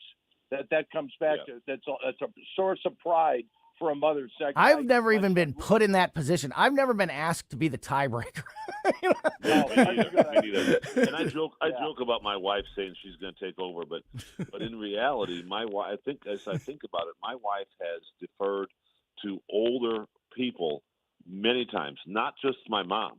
If we have we have friends who are almost like second parents to my wife, but friends of ours that were older than us, and she would always sit in the back seat and have either the husband or the wife sit in front, as respect for elders. So I mean, and she, I wouldn't have been able to insist that she sit up there to save my life. She'd have been yelling at me in front of everybody. Yeah. So, yeah, she's always done that. But yeah, as a tiebreaker, I still think that I just see how my wife feels, and she wouldn't want that to type. So I couldn't even tell you if all of a sudden she said I got to sit in front. It would be hard, but I don't know. I probably in that case would ask my mom to sit in back. I probably would actually say, "Here, you guys go. I'm staying home." You know what? If you have an actual problem with this, right. I'll ride on I'll get in the backety back. I'll ride in. I'm just staying home. I'll sit in the home. Exactly. But if you're having a problem with this in your life, all you got to do is go to Weber Chevrolet, and I'm sure they can find something that's got just enough room for everybody, and there's not even we got a few vehicles you can fit 3 people in the front seat. Oh yeah. Yeah. Absolutely. I love is who's in the middle. Yeah. Who's in the middle in that. Yeah. Oh God, here we go. Hey, listen, being a truck driver, over the years, that front bench seat in a truck was a very normal thing with the seatbelt in the middle. Like, there's a lot of with trucks for sure. There's a lot of that. Hey, last one real quick. We're almost out of time, but I just thought this was really interesting. Jodie Sweden that's one of the girls from Full House, one of the actresses from Full House. She recently revealed on social media, not in a bad way, just as a like this is like, look at this is funny. Her most recent residual check for Full House syndication. Yeah. What, you want to take a guess at it? Mark, you want to go first? Take a guess at how much you think her. And this, Full House is a massively popular show. Is this something she gets paid monthly or I think yearly? I assumed it was monthly, but I don't know that as I'm checking the story here, I'm not sure that it ever actually says that for sure. Yeah. Recently got a residual check. Yeah, no, it doesn't say. It does not say exactly how much it is, or like what period of time it is over. Well, and she was not one of the main players. She was. There were episodes, that you wouldn't even. Oh no, I'm sorry. You're right. She was one of the kids. She was one of the kids. Right. She's the middle daughter. Yeah, she's the middle daughter. I was thinking of that one friend that she. Oh yeah. Somebody else. You're right. No. Yeah, this girl. She's had kind of a wild life too. She had a real kind of a strange run there for a while. I would say, well, we don't know if it's monthly or yearly. I'd say what, like $150,000? Yeah. I was going to guess. I was going to guess $100,000. Yeah. 1 penny. 1 cent. 1 cent residual check for Full House. She said, quote, that's got to be like weekly. She said there's no syndication anymore because everything has gone to streaming and we don't get paid for that. That's super interesting. You not get paid for streaming. I know, right? Well, because it didn't exist. It probably, it wasn't in their contract. They're like the syndication contract. It didn't exist because it's not in their contract because it didn't exist. And I'm sure, these streaming companies, they're not just going to offer it up. They're going to say, look, we don't have any legal, obligation to pay you. So why would we? Isn't that wild? But there's shows out there that are still syndicated You can go. There's a lot of different channels that run Seinfeld. There's a lot of sure. King of Queens is out there and all. So I'm sure. So some people get more, but yeah, I guess if you're not running anywhere, I mean that must mean that there's maybe one market in the country that has like a Channel 11 type channel that runs it still because Yeah.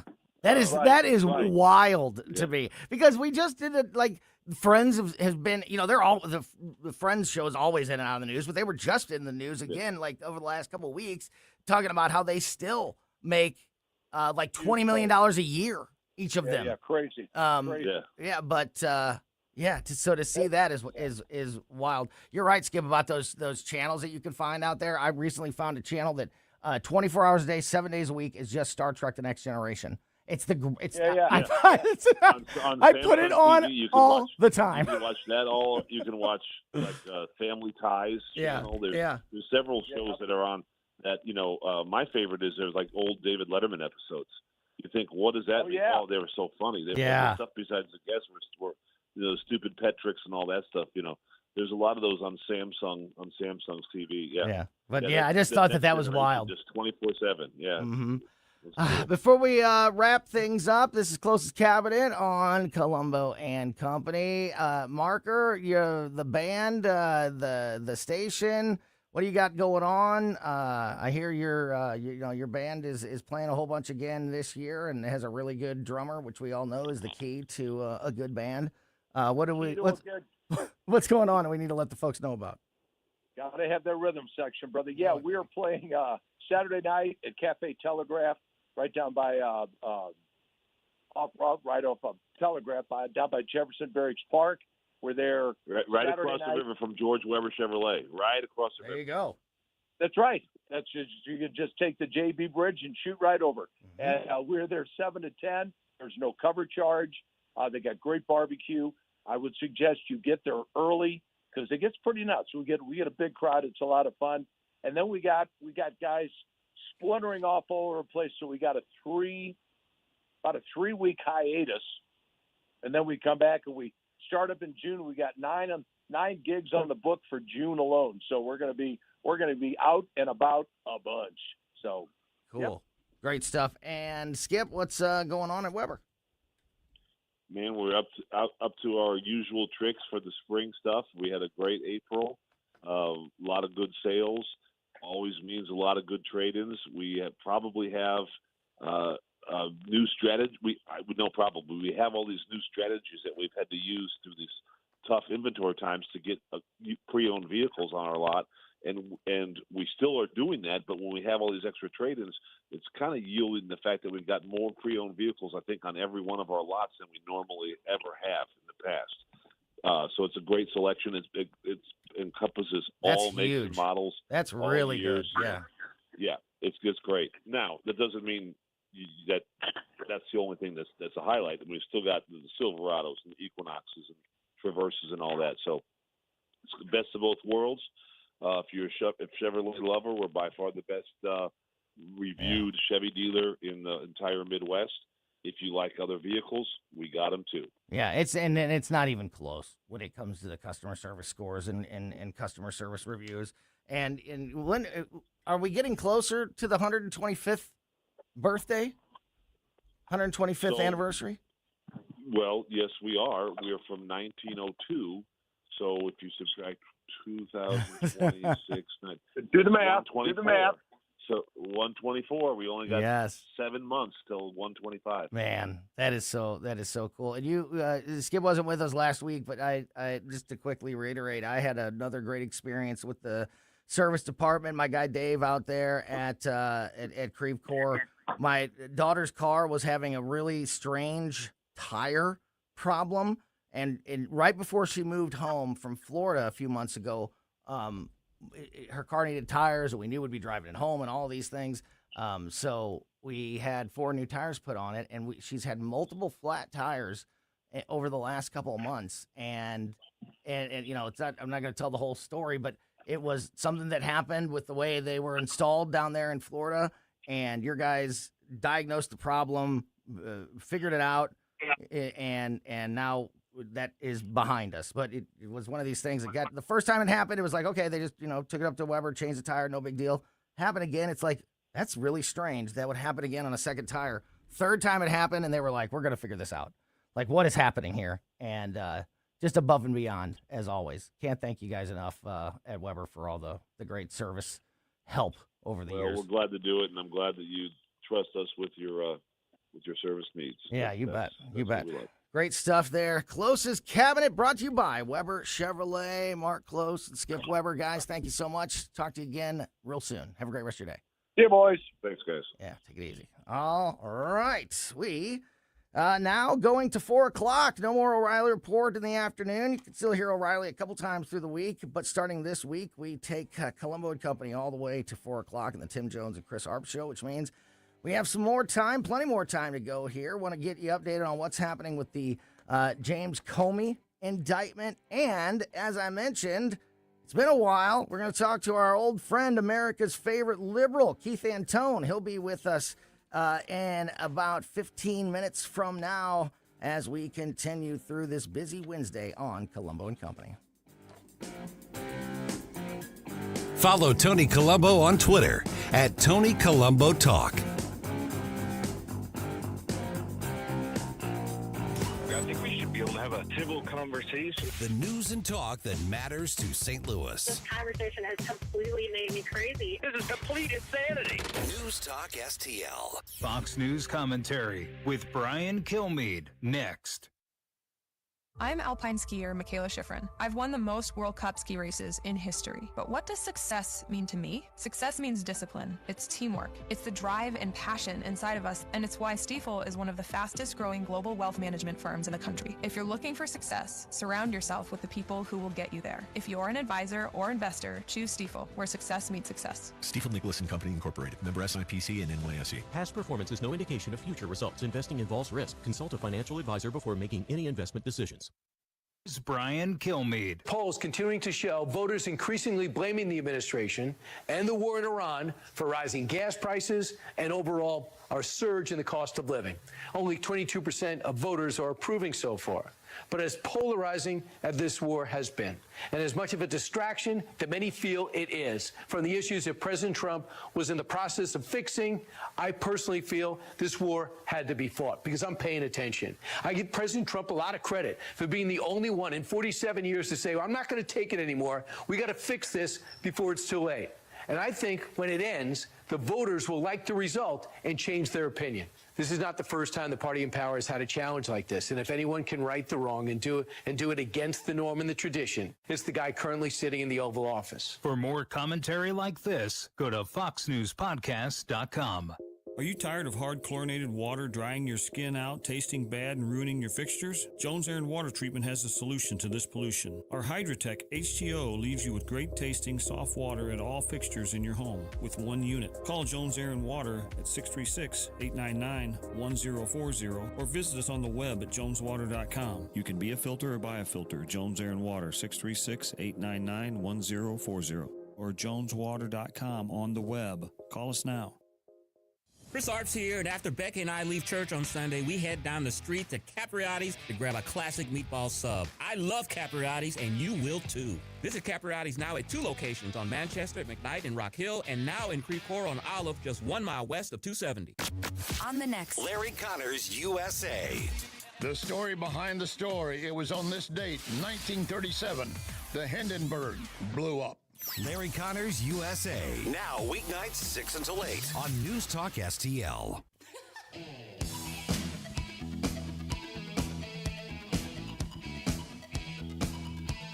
Welcome back to Colombo Company on 101.9 News Talk STL.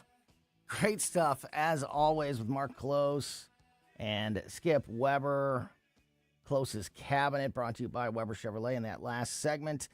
In the 2 o'clock hour this afternoon, we talked to our Missouri political insider, Rodney Boyd, live in Jeff City with just over a week to go in this year's Missouri legislative session.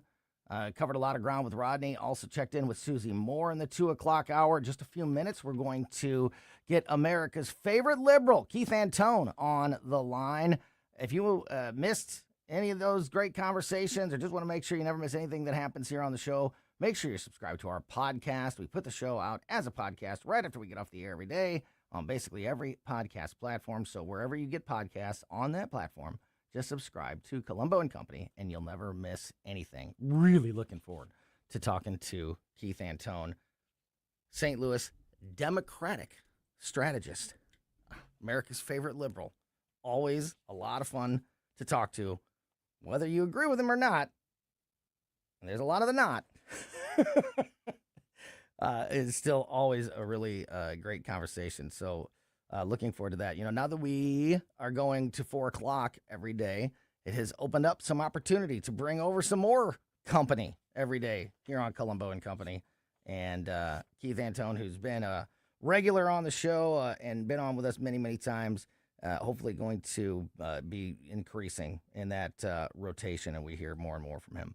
So before we get back into that, we'll focus on a lot of the local issues. It'll be another one of the guests. Every week we want to focus as much as possible. There's lots of national and international issues that deserve the attention, and we want to keep you up to speed on obviously everything happening out there. But in my opinion, there's nothing more important than the local issues. So having Keith be another voice that allows us to get into those local issues and debates, I think is really important. Real quick, before we talk to Keith, I mentioned earlier in the show that the legal expert opinion seems to be changing about the Comey indictment.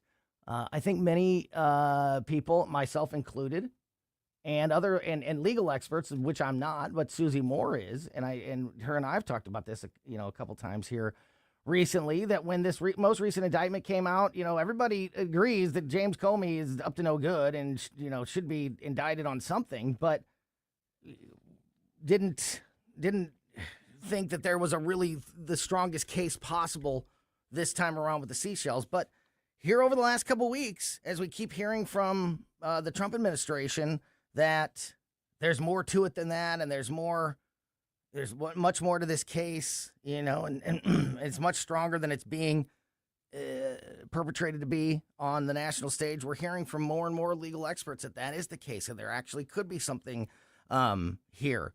Again, not going to hold my breath, because these people are never held to account, in my opinion. Otherwise, there'd be people with last names of Clinton and Fauci and Comey and Pelosi and many others that would have a criminal record that they don't have.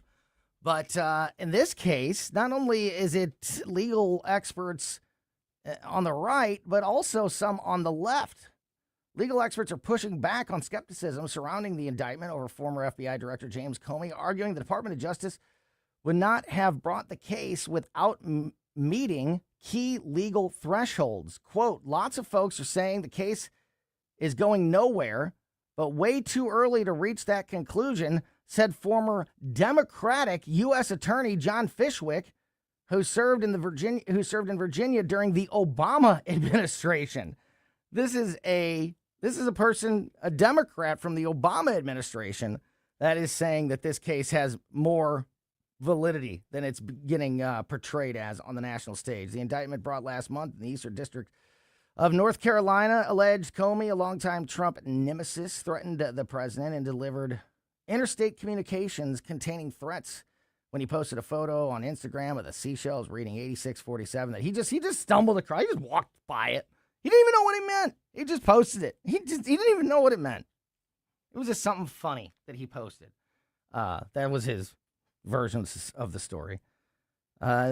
Folks, specifically on the left, have pushed back against the indictment, accusing the DOJ of infringing on protected speech in the name of prosecuting Trump's top political rivals. However, as I mentioned, many legal experts now starting to sort of change the tune on this and saying that there's more to it than that, and that this indictment and these charges may have more legs than initially thought. I certainly hope so, and I can't wait to learn what those further details are. All right. As I mentioned, no O'Reilly report anymore. We're taking you all the way to 4 o'clock and the Tim Jones and Chris Arps show. And to help us get there, Looking forward to catching up with St. Louis Democratic strategist, America's favorite liberal, Keith Antone, joins us next.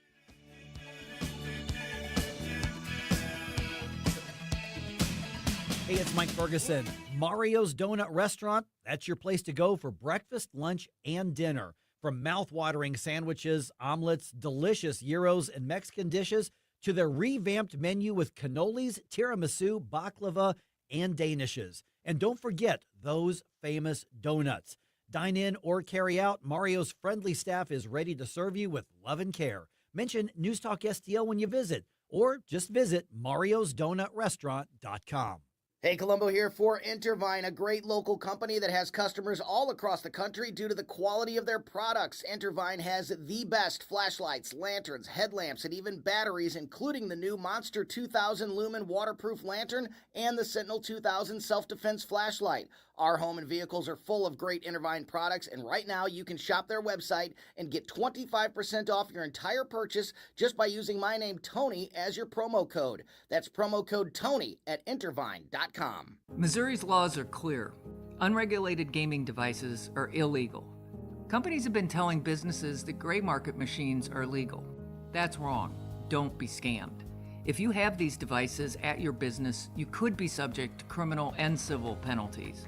Unplug and remove these devices today. If you've been approached to host illegal gaming machines, call now 800-523-1434 or visit ago.mo.gov. Sponsored by the Attorney General's Office.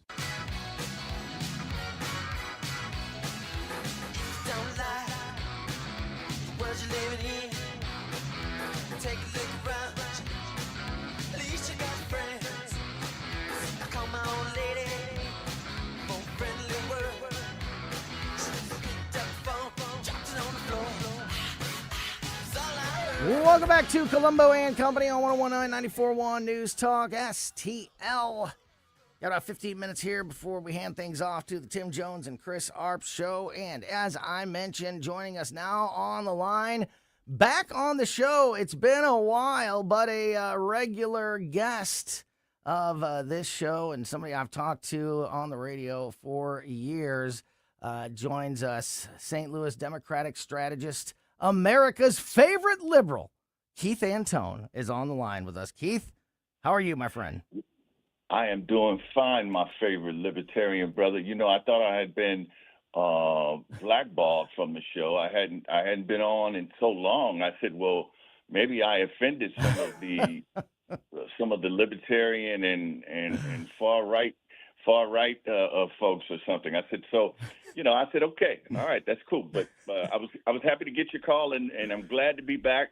Glad to talk all things local. Yeah, I'm glad to be. Like I said, now that we have this extra time, that we've gotten rid of the O'Reilly Report, we have more time throughout the week. We're going to have many more conversations with Keith Antone. And Keith, by the way, I love, I think it's really important to have different opinions, on the air. If you're a conservative station, you should have liberal voices on that station. If you're a liberal station, you should have conservative voices. And unfortunately, many times, not only it's not always just like the station doesn't want to have those voices on TV or radio or whatever it is. Don't want to have those voices on. A lot of times, people don't want to go on the other side. So I think it's important, and I love it. I love talking to you because at the end of the day, we're all trying to improve St. Louis and our home and our local area. There just is going to be a lot of times maybe where we have different opinions on how to make that happen. I agree 1,000%. When I was hosting my show regularly, I would have on people like Chris Arps, Tim Scott. I would have on, different folks from other radio stations that disagree with me 1,000%. And so I think that, you get the conversation going. Not that I'm going to try to come on and convert, someone over to become, liberals. That's not it. I think it's just to have different voices, different opinions. I like the fact that we're talking about things here in St. Louis City. I'm a city resident I have a couple of businesses that I operate out of the city. So, I got a lot vested in this. And so, I think my opinion and what I say matters, right? So I'm excited about it. As always, it's a blast to be on with you, and I appreciate you calling me. Absolutely. So, as we talk over the coming weeks and months and years, hopefully, I want to dig into various local issues, in St. Louis city and county and area issues. But since it's been a while since we've talked, I don't even think we've talked since Kara Spencer was elected as mayor of St. Louis. So we've got some catching up to do. Just in general, how do you feel right now about the direction of St. Louis City and politics? And we moved this station 2 or 3 years ago now out into the county.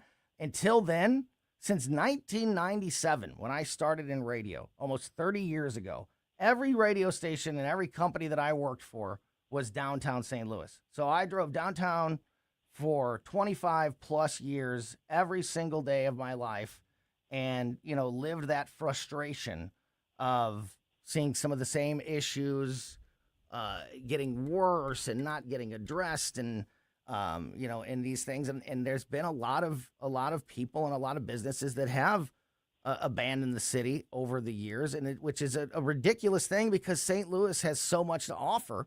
It's a beautiful city. It's one of the best cities to see from the sky or coming across the bridge and the city line. So, we're all rooting for the city, whether we agree with the political leaders in place or not. How's it been over the last year or so? How do you feel personally about the direction of the city? Are we turning things around? Are we still struggling with the same issues as always?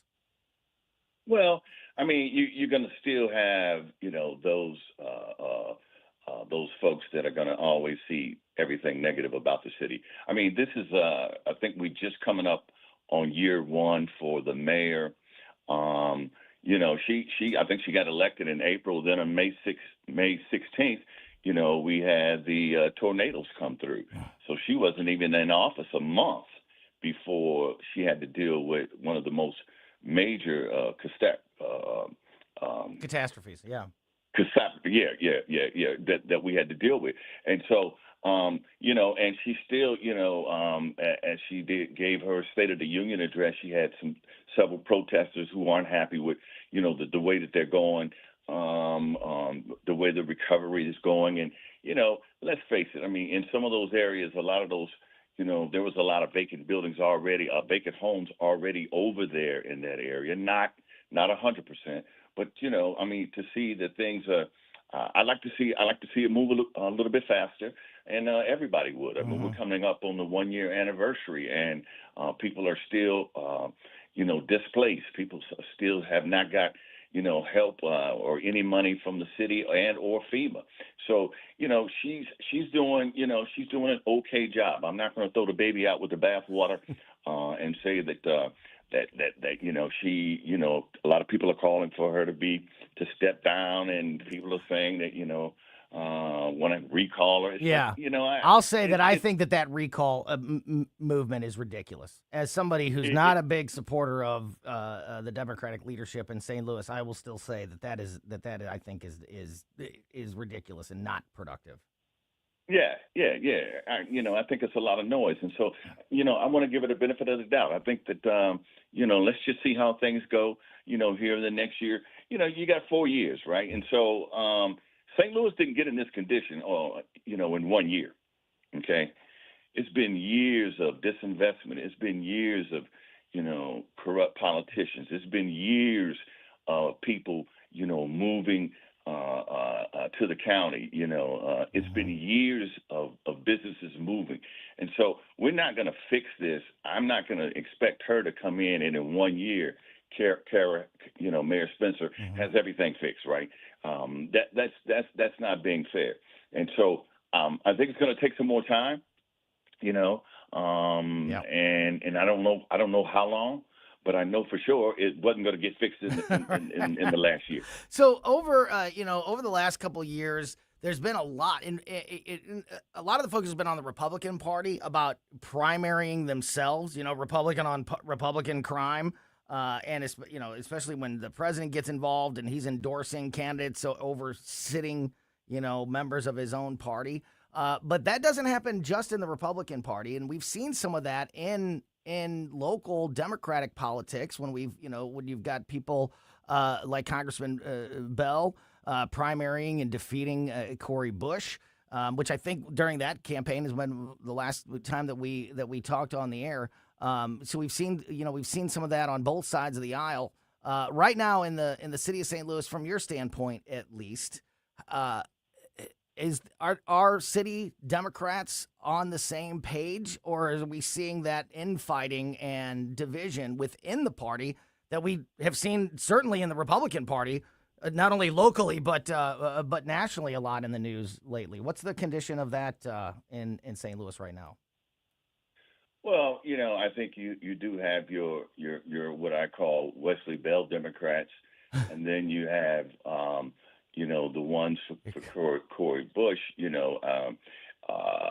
the progressive Democrats, right? And so I see that at that level when I raise up those two individuals because they're running again in the August primary, and clearly. And I've always said this: she's one hell of an activist, right? She is one hell of an activist, really. She is. Right. But let's let her stay an activist.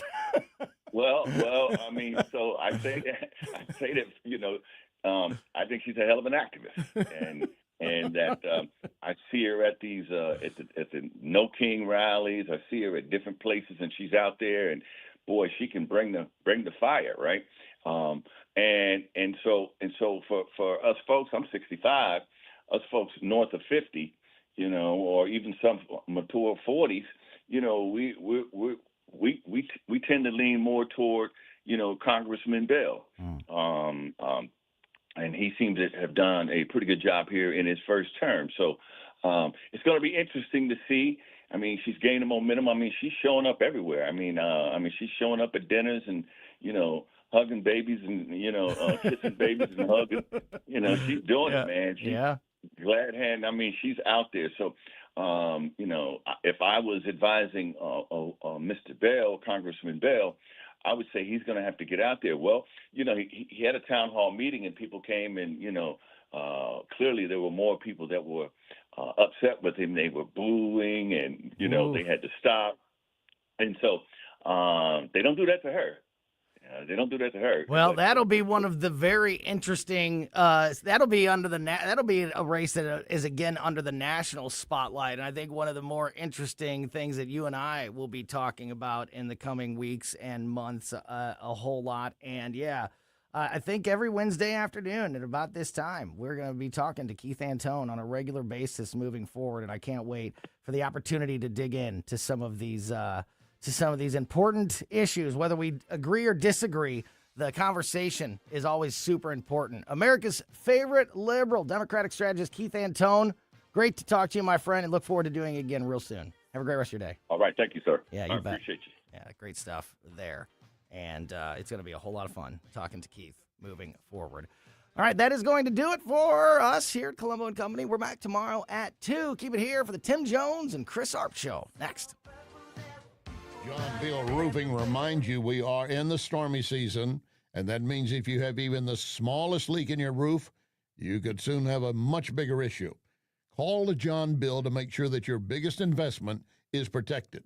That call can save you major dollars. If you do get hit during a storm, John Beal has a rapid response team. Call 1-800-NEW-ROOF. 1-800-NEW-ROOF. 1-800-NEW-ROOF, John Beal. This is Larry Connor's commentary on News Talk STL. Often President Trump exaggerates. Of course, I was born spending my youth in Texas